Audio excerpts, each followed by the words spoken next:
welcome to KoshienCast, the sports anime podcast where sometimes the anime are about sports. My name is Matt, and joining me today is a very special guest, Matt. Heyo!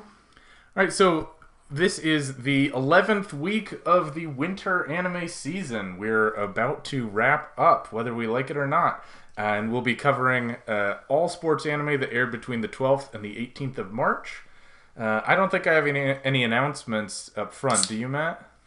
Just real quick, last week we said we were going to be doing Usakame this week. However, with March Comes In Like a Lion ending this week, that means rather than having to split up everything, like having one episode that's really loaded and then another one that's kind of stripped, we're just going to kind of split it up and do Usakame next week. That's right. Alright, so with March Comes In Like a Lion ending and a couple other shows ending in the near future, you can also expect some summary review episodes coming out in the next few weeks, so Look forward to that.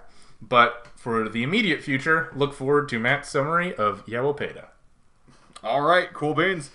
Alright, so in this episode, we find Sugimoto is keeping pace with Danchiku and Koburagi, and we find out that apparently Sugimoto has a deep bond with Amaizumi, and his goal is that he wants to be the one to give Amaizumi the push to the final goal. In the final stretch of land. Sure. For the inter-high, not for the... Yes, for the inter-high. Not for just any race. But, anyway, so we get one of the first real strategies I've seen in the series thus far, with Sugimoto trying to kind of play a mind game with Danchiku and Koburagi by doing, a big sprint, a big breakaway from them. And he's basically counting on he was basically counting on them to not see through it and kind of realize that, he's not a very good sprinter, so that they don't need to catch up and just sort of save their energy. Right. But Sugimoto is actually more of an endurance fighter as it is, so he does well with long rides. However, they end up seeing through it in the nick of time, and they realize that they need to catch up. And so they end up blasting right past him. Sugimoto gets some very strong words of encouragement from Amaizumi to keep riding forward, gets a nice strong pat on the back, and Sugimoto tries to catch up, but he doesn't, passes over a hill, and he isn't able to catch up with them. Anyway, so the pace car drives on ahead of Sugimoto because they need to keep up with the first years, and the first years, Koburagi is very... He's very cocky at the moment because, they managed to pass Sugimoto and he was their only real competition. And they catch up to him and Teshima says to him, hey, we can fulfill our goal. Well, I'll fulfill my promise to you, but keep in mind that the race isn't over yet. And who should come up but Sugimoto along with his younger brother, Sadatoki, I believe. Right. And what we discover is, Sugimoto had stopped riding for a little bit, but he got inspired by the appearance of his younger brother. And now it's, as usual, one final sprint to the very end with all four people just deadlocked. Yeah, so your tone was somewhat indicative of what you thought of this episode. Yeah, sorry, I try not to let it outside of Minami Kamakura, but who cares? Yeah, but... it slipped in. Yeah, it kind of slipped in there. I think I'm going to speak for both of us here. I think Yowamushi Pedal has officially lost me. Yeah, I mean, it's relative. It's relative for me. So it's an issue of it's an issue of expectations. It has lost me in the fact that it has not lived up to my relatively high expectations because I've good memories of Yowamushi. It was one of the series that got me back into sports anime. Right. So I have relatively high expectations for it. There's other shows where I have no expectations, and they don't... So this is still better than Minami Kamakura. Right, of course. This is better than it's Days... Better... It's better than a lot of sports anime, right. But it's not as good as it should be, judging by its reputation and its history. Right. And I think that's kind of the major issue here. This is a series that is really reaching for plot at this point. I kind of skipped over this, but there's this moment where Koburagi is going into his own motivations for no real reason outside of the fact, because he's talking with Danchiku, and just all of a sudden they start reminiscing about, Kobaragi like in middle school racing, and it's like it just sort of felt like they were trying to stretch out the episode to hit 20 minutes because they need to end on that big climax. Yeah, that final sprint. And it's like, I realize that, you could say that this is based off a manga, that's what the artist did. I'm still going to stick with the filling out space, in that case, just filling out pages to hit for the chapter. Yeah, exactly. Even if it's based on the original manga directly, like, you chose how to adapt it, Right. You don't have to, it's not like the manga tells you how long each scene needs to be. Right, exactly. And it feels like it's just reaching to kind of keep so because now we have some reason to root for Kobaragi, so it's like trying to keep us invested in this race, and it's like I really do not care about Sugimoto at all. But anyway, going along those lines, I believe there was something that you really wanted to discuss here. Well, yeah, so it's Teshima, Right. who, by virtue of becoming captain, has attained the authority of being all-knowing for, Right. So he just says, he pronounces things, and then they all come true, because he's the captain. So when the two first years first joined, and they said, hey, can we be on the Inner High squad if we get first and second? He said, yes. And we brought this up last week, like, that can't possibly happen because he's not going to bump any of the established members. Right. It comes up again in this episode, and Onoda is like, wait, are you serious? You're going to drop someone? He says, yes. Right. But then he clearly, he's already made a list of the 5 people he knows will be on the team, and he only needs to... And he says that this race is to determine who will get the 6th slot.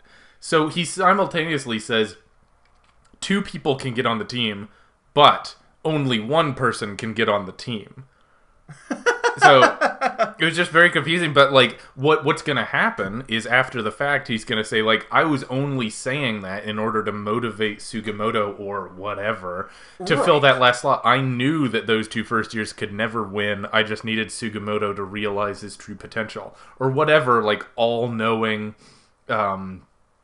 line he has, which by what authority does he have this? Like, he wasn't even on the team last year. Why are we treating him like he's the expert?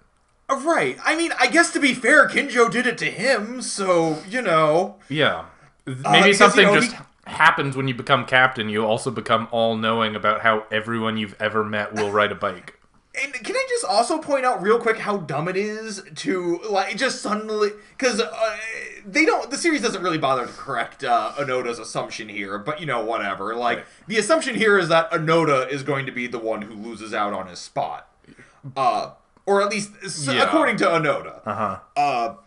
And Teshima does nothing to correct that stance.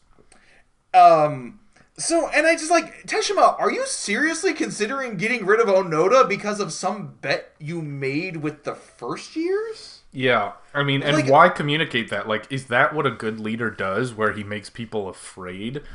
Including the person who just won the Interhigh for you? Yeah, exactly. Like, everybody essentially credits Onoda for winning that. Because even, like, Hakone's like, look, we did everything right. We just didn't plan for, like, a freak rider like Onoda. Yeah. And Teshima, it's like, are you seriously, like, going... It's like you kind of mentioned there, it's like, even if he wasn't actually planning on getting rid of Onoda, why didn't he say anything to calm their nerves? Yeah, I don't know.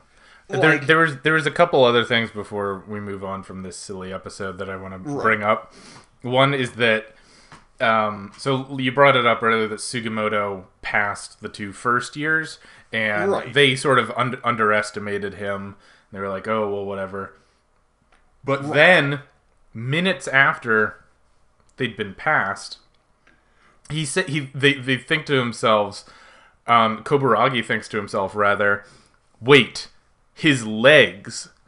And he just sits there, like, it's not like he's looking at them. He's just thinking about them absently minutes after the fact and says, like, wait, his legs are strong. Those are the legs of an endurance racer. Like, why did you think of that now? And, like, how could you possibly intuit by looking at his legs that he's... Right, it's like, no, never mind. Those are the legs of an endurance rider. It's like, sometimes sports anime does do that, and you have, like, to sell that type of line, you have to give me details beyond just, he has the legs of an endurance rider, essentially. Mm-hmm. Like, you have to describe the musculature there, about what it is about that, in order to be able to sell a line like that. Nope, just his legs.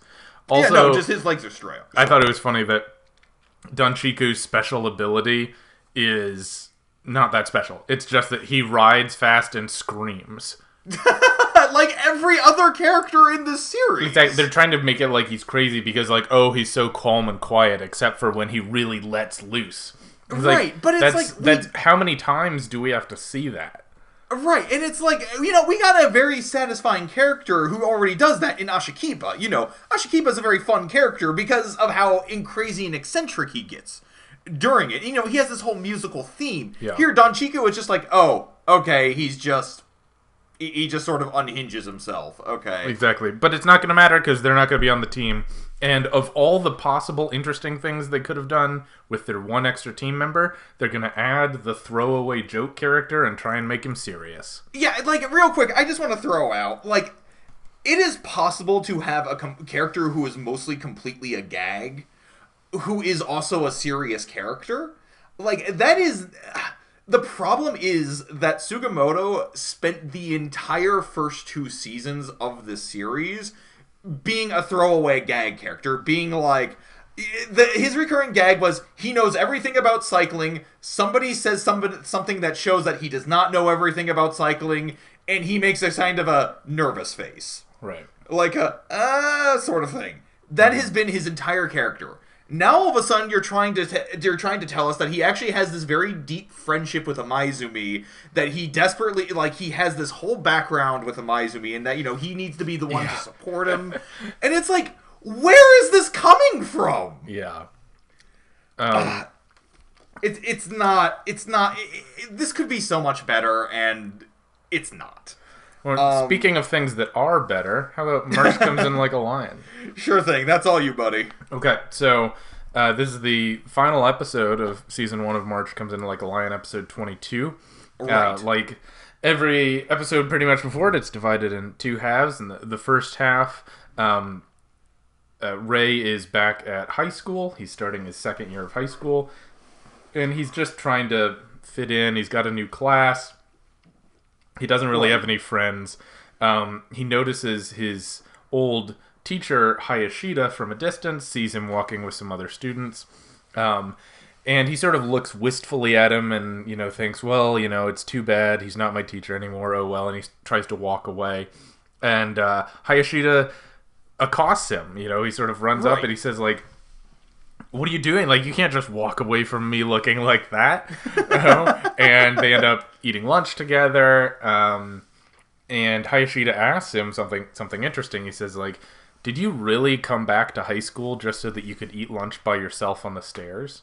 Right. And Ray's like, oh my god, like, someone's penetrating me, so someone's breaking through my sort of isolation. And Hayashida asks him to create a shogi club. Like, what better way for you to start making friends than doing something you love and something that Hayashida loves with other kids, basically. Yeah. Of course, no one wants to join the shogi club because it's a game for old men and no one understands it. But they manage to combine the shogi club, which is just Ray, with the after-school burners club, my favorite. I was going to say, I bet you're excited about the return of Noguchi. Yeah. And so they become the Shogi Science Club, and finally Ray has people that he can hang out with at school.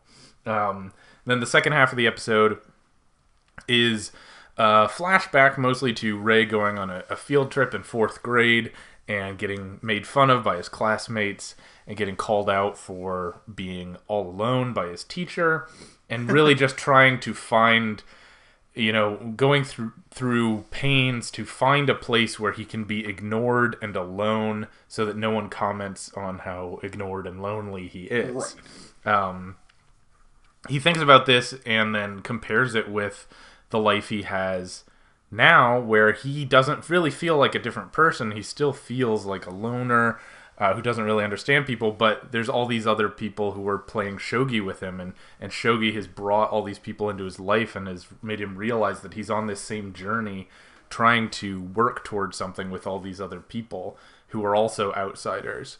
And it concludes with the image of him riding a train into the universe and sitting down with Soya to recognize their mutual journey. And that's it. That's the end of the season.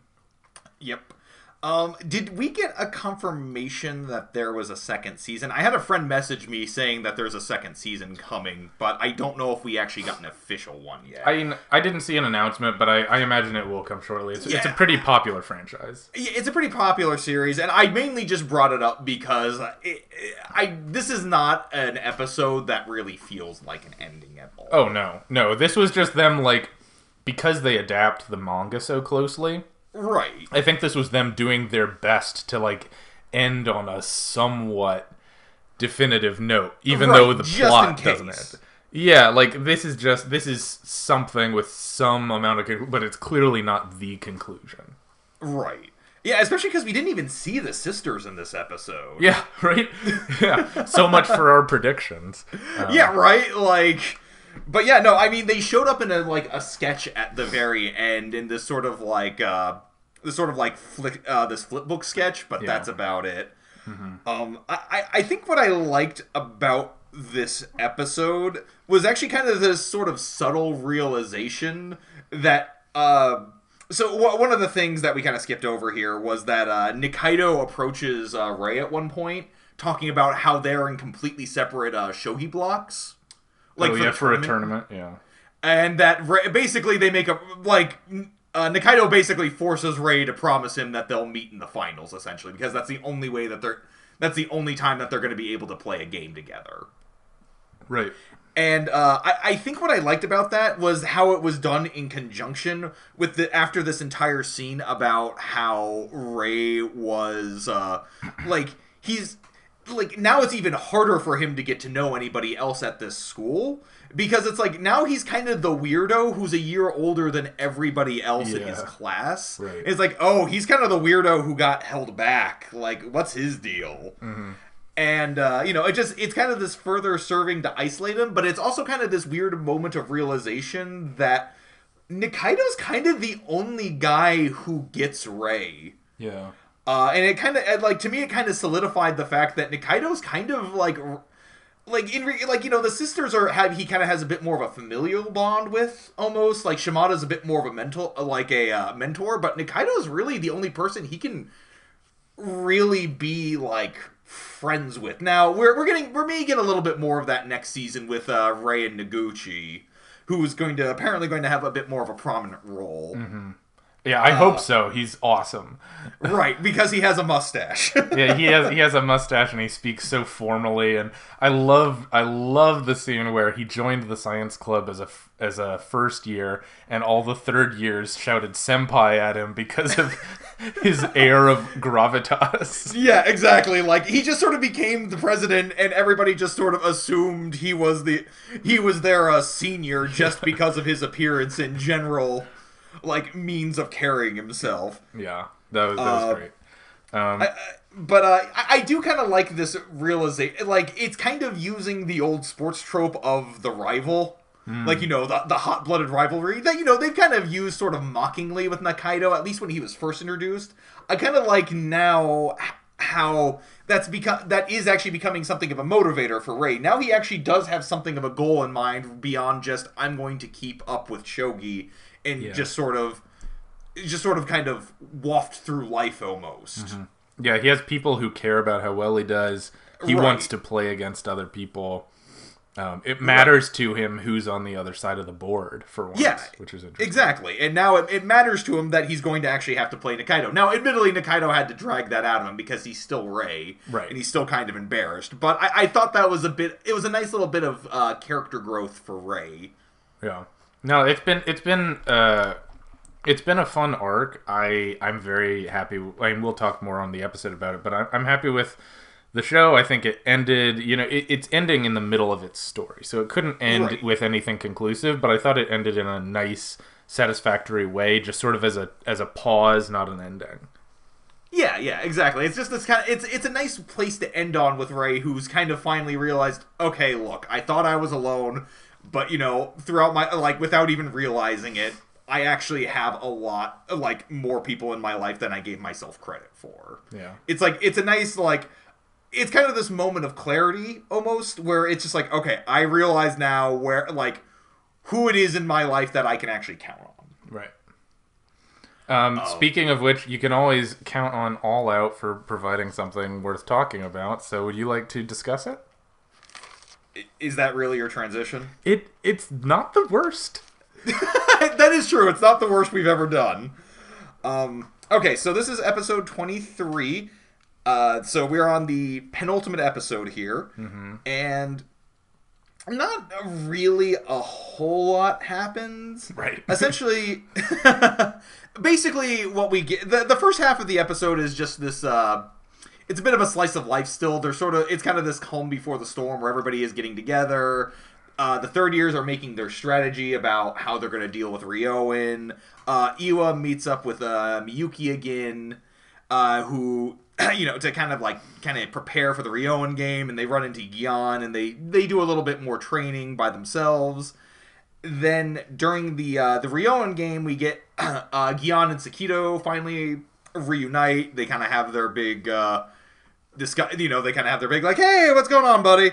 But what we find out is that on the second team, we have a new rival for Gian by the name of Mikado Sho, who's a second. He's the flanker for the second string players, right? Whose nickname is also BL, as given to him by Sho, and Mikado humorously does not understand it. Yeah. So the game begins with Sho kind of basically just cleanly knocking Sekizan off his feet. But Gian manages to counter him. He manages to hunt him down. He gets him down. And he basically forces the other side into a scrum. Yep. And from there, we kind of get the Jinko's essentially playing about roughly equally to the second string of Ryoan, but it is still the beginning of the game. But but Mikado keeps getting the one-up. It keeps one-upping Gian, and Gian is starting to get really fired up and frustrated because his general. He doesn't get too fired up or upset when the bigger kids knock him around because he knows he's pretty tiny. But what he really hates is the fact that there's somebody who's about as tall as him and can still bring him down. Yep. So we'll see the end of the match next week. Right. So it's a solid episode. The unfortunately the animation definitely took a pretty clear hit in this episode. Yeah, I gotta think they're saving up for the last. They just had to sacrifice a lot on this one to make the last one worth. Which is because the first few episodes were we had our issues with them or some of those games, but they were very nicely animated. They had some very powerful hits, some very smoothly animated hits, and. Yeah, we're starting to get to the point where we're getting a lot of still shots. Oh yeah, yeah. But it's the content is still there. It's still not bad. Oh no. Do you want to say the greatest line in anime, which was in this episode? Yes, please. I would love to. When Gian encounters Iwa and Miyuki, he is hiding behind an old washing machine behind the outside of the inn, and he's talking to himself, and he's thinking, should I train by doing laundry by hand instead of by machine? No, that would just be doing laundry. And I love this sort of he genuinely considers it, but then just sort of comes to the logical conclusion of, oh no, wait, no, then I'd just be doing laundry. What am I thinking? That's not training. No, that's not training. Of course not. And it's just the sort of, I think it's just the matter-of-fact way he first says it, and then it comes to that realization of, no, that's silly. No, I'm just doing laundry then, whatever. I like the fact that he makes this huge deal of going outside on his own to do secret training because he can never figure out what he's actually going to do. He doesn't know anything. He doesn't know how to actually prepare for rugby. He just like wants to seem mysterious and cool, right? So he just goes, which to me, again, what I like about it is they talk like high schoolers, right? Of course, a high schooler would try to act impressive to the second years by going like, I'm going to go do secret training by myself. And they're like, okay, whatever. And then he's like, oh no, what do I do now? It reminds me back of the day, like back when we were growing up. And a port of an old game would come out. I remember this specifically for like the Super Mario Advance when that was coming out. I was playing Mario Brothers 2 on my NES to train for the release.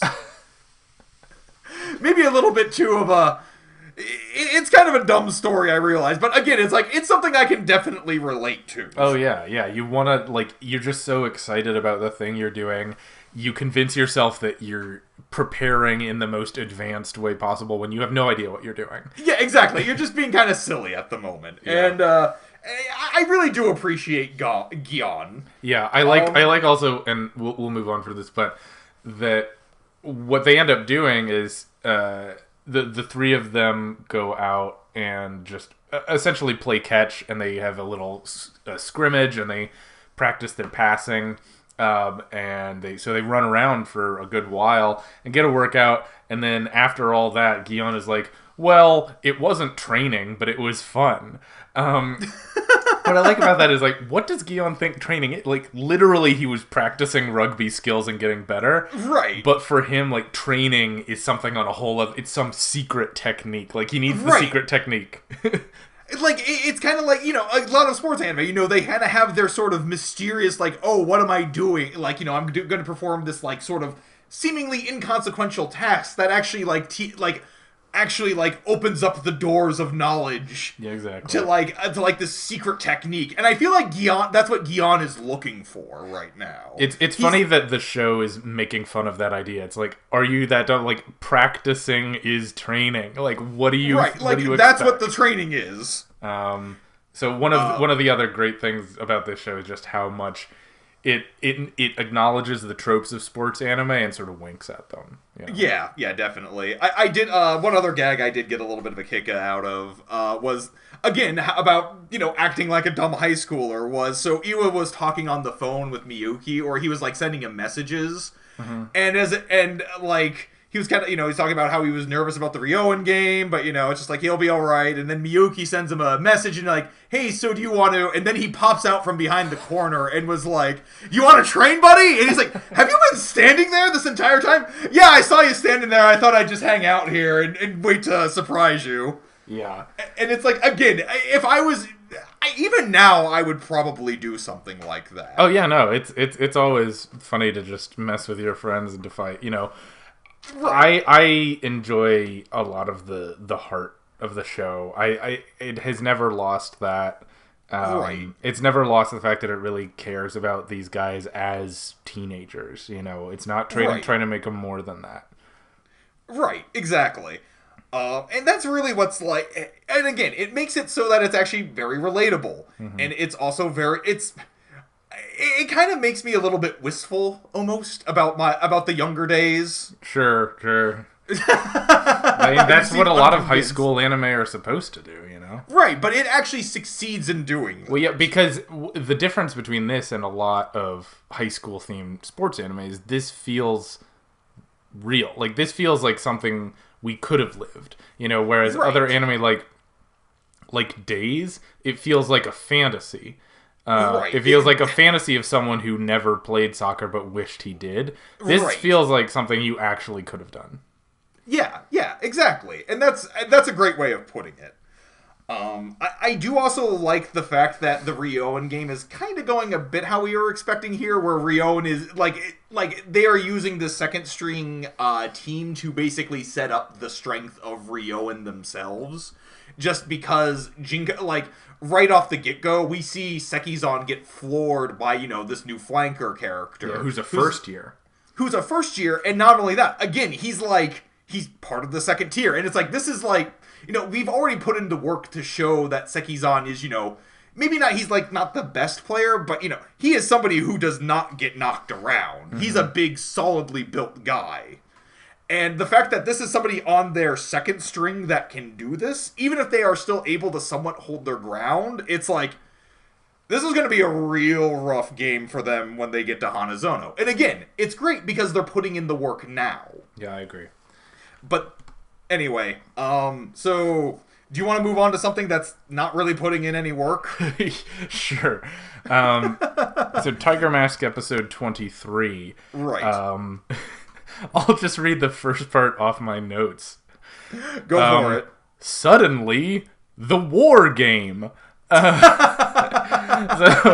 out of nowhere, with no, prefacing or any build-up, Miss X announces that GWM is hosting a war game, which is an open tournament for all champion wrestlers, whatever that means, and the winner will get to fight the third, or I'm not even sure if his name is Tiger the Great the Third. That's what we've been calling him, but in the show they only call him the Third. But right. Anyway, whatever. So the winner of the tournament will fight the Third. Also, the Third will be in the tournament. And then the one of the reporters asks a pretty reasonable question, like, can you tell us a little more about the Third? And Miss X responds, for details, please visit the GWM homepage.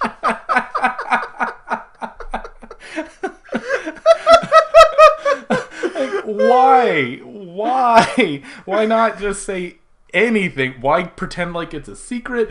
Also, do all these reporters have to be told that the internet exists? Well, because it sounds like a press release, but anyway, we'll go into that later. I'm sorry, I just can't contain myself.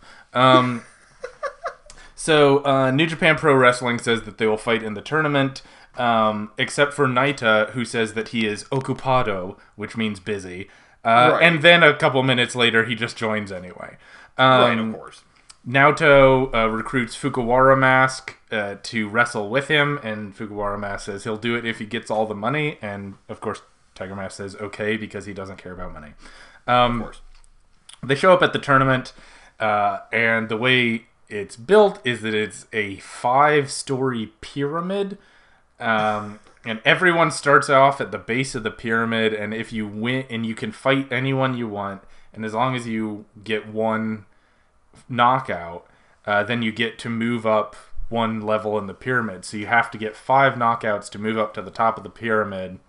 Right. And then you fight that person who's at the top of the pyramid with you to determine who gets to fight the Third, unless the Third is there because he's in the tournament.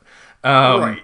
And so the fight starts out, and some random New Japan Pro Wrestler guy named Gedo, who wears a bandana over his face, gets immediately demolished by the Third. He lifted up by one arm, defies gravity, and they get slammed down. Tiger the Dark and Tiger Mask are about to fight, but then Tiger the Dark sees Yellow Devil walking around and runs away, and then Tiger Mask gets ambushed. Fukuwara Mask pokes those guys in their butts, and they run away. And the episode sort of ends with Tiger the Dark ending up getting ambushed by Boss Man and his cronies. Yep. Okay, so this was quite the episode. I just want to point out, there was one point I did want to bring up as well, which was, so there's a moment where Tiger the Dark and the journalist are talking for a little bit. Oh, yeah. And she, the journalist lady, I forget her name, she asks Tiger the Dark, do you know anything else? And then Tiger the Dark responds, I know where Yellow Devil went 3 years ago, and then walks away.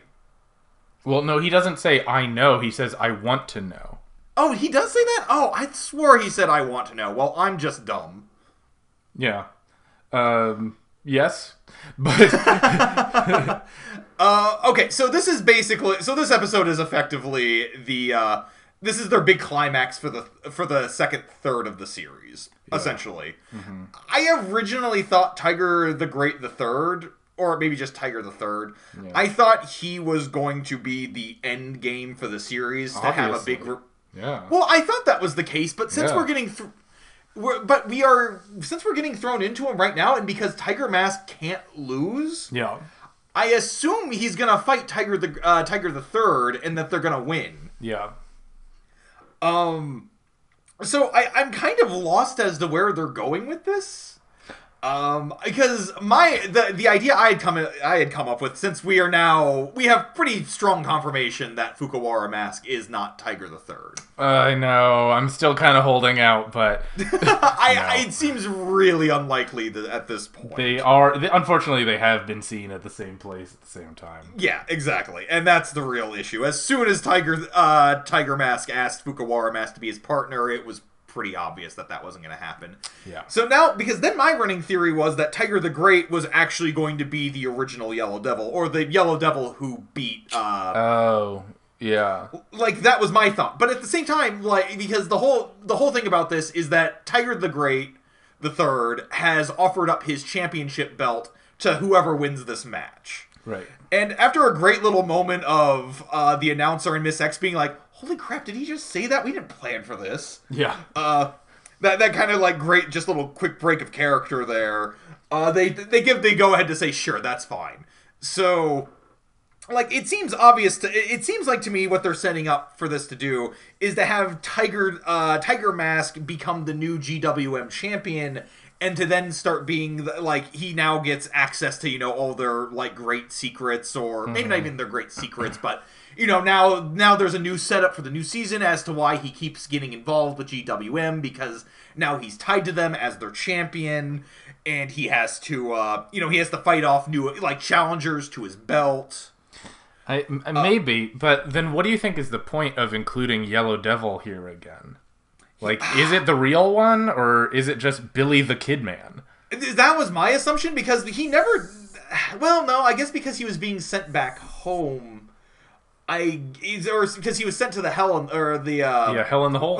Hell in the Hole. Because he was sent to the Hell in the Hole, I guess that, like, the new Yellow Devil has to be somebody else. Right. I don't think that guy is going to be the original Yellow Devil, like the Yellow Devil that they're hunting for. Because that seems too obvious to me. Yeah. So that's why I was thinking it was going to be Tiger the Great, but I don't know. I guess it does kind of depend on how the season ends. Maybe they will try and shake it up and give Tiger Mask a big loss. But that hasn't really been what they've been doing with the character. It would be better if he lost, but, and maybe this, if this is, a good sports series, they would actually have, like, they'd have Tiger Mask, getting this great battle with the Third, he manages to hold him off for a little bit, but he still loses in the end. Now we have a big setup for, like, a big rivalry between him and Tiger the Third. Yeah, I think they would have to do something in this next episode to resolve what Yellow Devil's doing there, though. Right. And I guess that's fair. Like, again, they could have just brought him back out as a, just sort of a... Like the whole... Like, my understanding of a lot of these, like, masked wrestlers is that they are effectively a brand name. Mm-hmm. And so, maybe, like, just for this match, to help drum up hype, they had somebody else dress up as Yellow Devil. I hope it's Kevin. That would be great. Mostly because I want Tiger the Dark to, like, beat him senseless and then unmask him and, like, Kevin! Kevin, what were you doing? It's like they told me to dress up as him. Like they did as, like, the Wagner. Yeah, exactly. Otherwise, I did think it was funny that they had to have this whole thing about who Tiger Mask's partner was going to be, and he decided on Fukuwara Mask because... it's like, we've wrestled together and I've seen how great you are. And also because we haven't established any other wrestler in the series who's not a real wrestler. Yeah, exactly. So we have to go with the fictional one. Yeah, everyone's either a villain or real or Fukuwara Mask. Yeah, essentially. So we don't really have any other options here. I guess Mr. could have been. I don't think he has his number, though. No, that's a good point. You don't think they exchanged information after their match? No, I do not. So we'll see where it goes. I can't say that I'm excited for it, but I am intrigued to see which road. I feel like they're not going to make it as interesting as they could.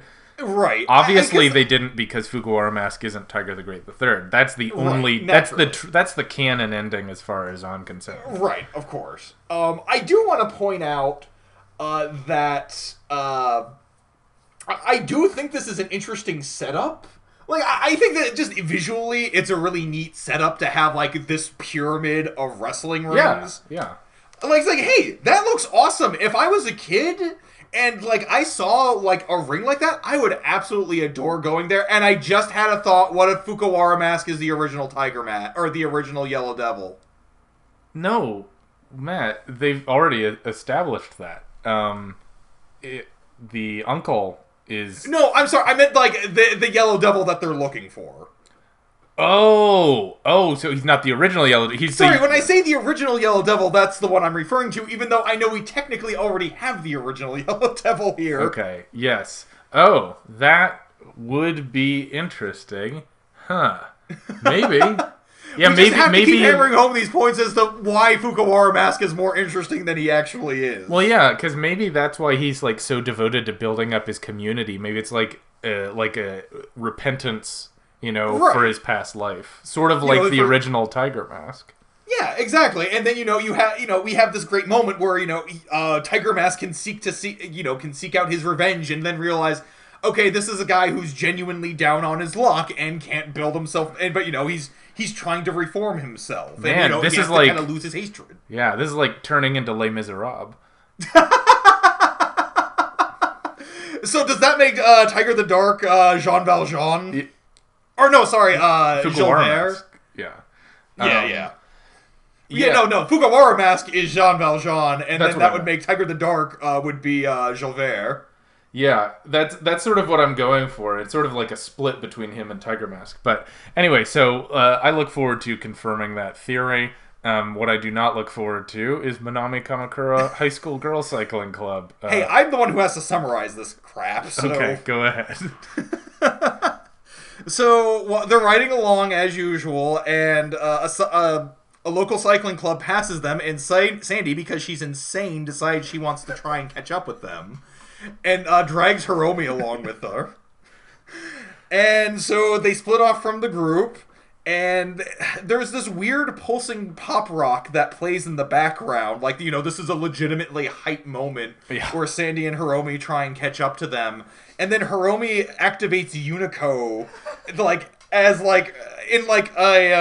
Yowamushi pedal type of unleashing system to catch up, but they fail. But then the girls behind, the actual team realizes, hey, are those girls trying to catch up with us? Yeah. And so they back down and they give them a little quick biking lesson because why not? Sure. And then we discover, and then the other girls of the group, so Higa, Fuyune, and Tomoe, are lost behind. They're like, well, crap, they ran on ahead. What do we do? And so we should try and catch up with them, and they take a wrong turn. So they have to take the very convenient ferry to cross the river to get to the other side. And hey, guess what? They managed to get let out exactly where the girls are. Yeah. Because great. Mm-hmm. And so we discover that those girls are part of a business... They're actually part of a business club.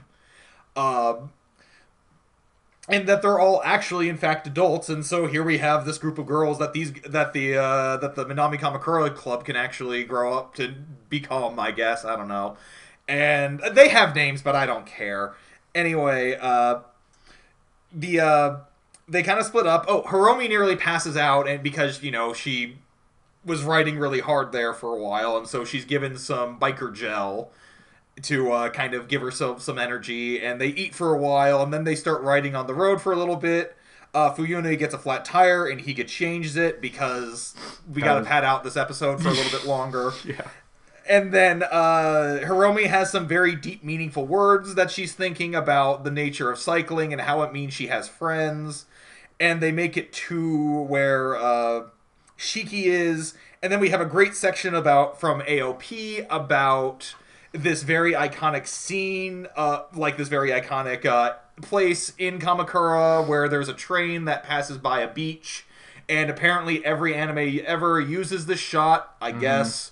And then they get some delicious Enoshima bowl which you can find at the Enoshima restaurant for only 1,100 yen. As of February 2017. Thank you, Matt. Thank you. I forgot about that. It's in there. They have a little asterisk. It's totally not a promotional video for Kamakura, guys. It's so good.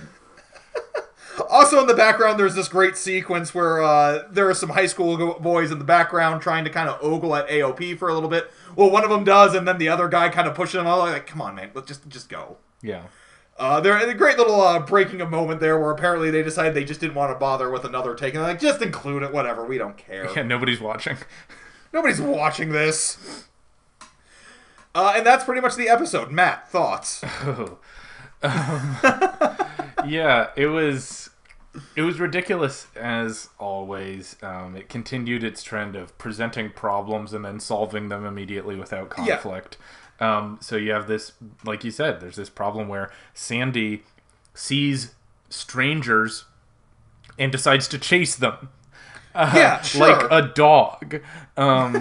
That's a great way to describe Sandy. She's like a puppy. Exactly. You can't keep her attention for more than just like a few minutes before her rushing out to chase like another car or something. Yeah, and so she drags Hiromi with her for some reason, and somehow they go for several minutes without noticing that they abandoned the rest of their team.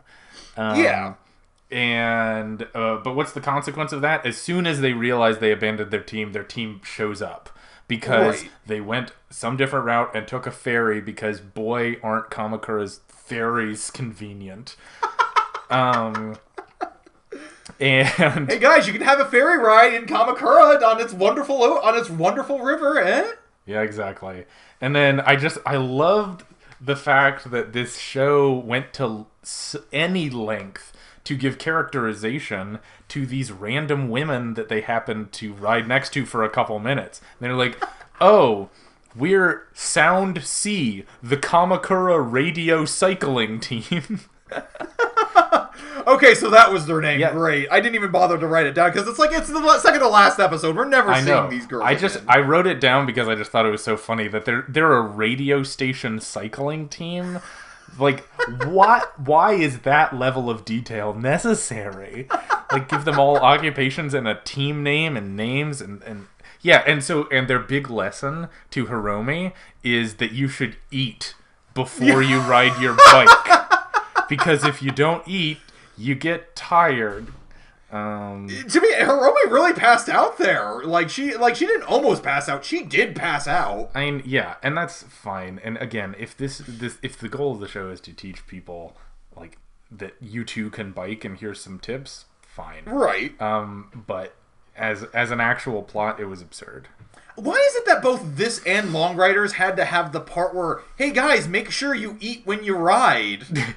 Like, is what that a common completely mistake? Bizarre detail. And I guess it's because they want to work in the biking gel because they might have some sort of sponsorship deal with like whoever puts out the biking gel. Yeah, I don't know. I mean, I honestly don't have. I have one more thing to say about this show, which is how ridiculous. I just groaned out loud when they finally found Shiki. They all pulled up and simultaneously shouted "goal." Yeah, I know. It's just like so painfully cheesy. Like, no group of people, without discussing it ahead of time, would just randomly pull up and say the same thing at the same time, especially not "goal." Right. It's like, it's very... It feels almost like an episode of Full House. Yeah. Where, like, I don't know, like, Danny, like, leaves the Olsen twin, like, I forget what the name of the youngest one. They play her by the Mary Kate and Ashley. Right. But you leave her behind, and she has to find her way home, and there's this very cute sequence where she's like, "Oh, made it home, Daddy!" Exactly. And it's like, oh my god. Except these are like high school girls. They're not 5. Right. Yeah, but they do have the maturity of 5-year-olds, more or less. That's fair. I mean, again, it's Sandy a little harsh towards 5-year-olds. I don't want to...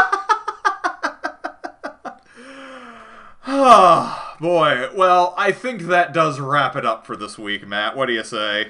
I say that's good. I'm looking forward to wrapping up a couple other shows next week. This is fun, and I'll talk to you later. Yep. See you then.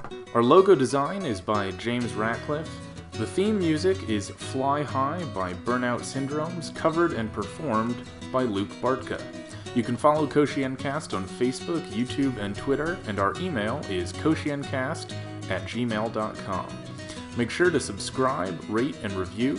We'll be back next week with the best and worst from the world of sports anime, and until then, keep training.